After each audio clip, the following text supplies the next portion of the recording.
le président ivoirien Alassane Ouattara, 78 ans, a été réélu pour un troisième mandat controversé avec un score à la soviétique de 94,27% des voix dès le premier tour.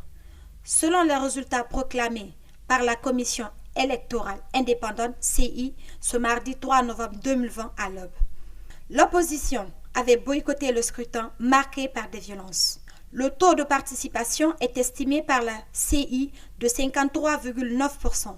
M. Ouattara a recueilli 3 031 483 voix sur un total de 3 215 909 suffrages exprimés, a précisé le président de la CI. 17 601 bureaux des 22 381 bureaux ont pu ouvrir.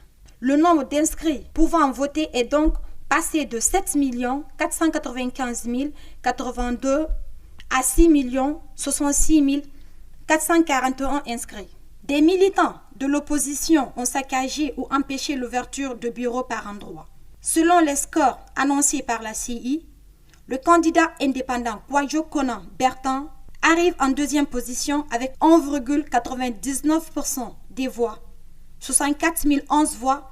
Les deux autres candidats avaient appelé au boycott, mais ont tout de même reçu des suffrages. L'ancien président Henri Konan Bédié termine troisième avec 1,66%, 53 330 voix. Et l'ex-premier ministre Pascal Affi-N'Guesson, quatrième avec 0,99%, 31 986 voix. La CI a 3 jours pour transmettre ses résultats au Conseil constitutionnel, qui a 7 jours pour les valider ou invalider. Pour mémoire, Alassane Ouattara, 78 ans, qui avait été élu en 2010, réélu en 2015, avait annoncé en mars qu'il renonçait à une nouvelle candidature avant de changer d'avis le 6 août 2020, à la suite du décès de son dauphin désigné, le premier ministre Amadou Gan Coulibaly. La loi fondamentale ivoirienne prévoit un maximum de 2 mandats. Mais le Conseil constitutionnel a estimé qu'avec la nouvelle constitution adoptée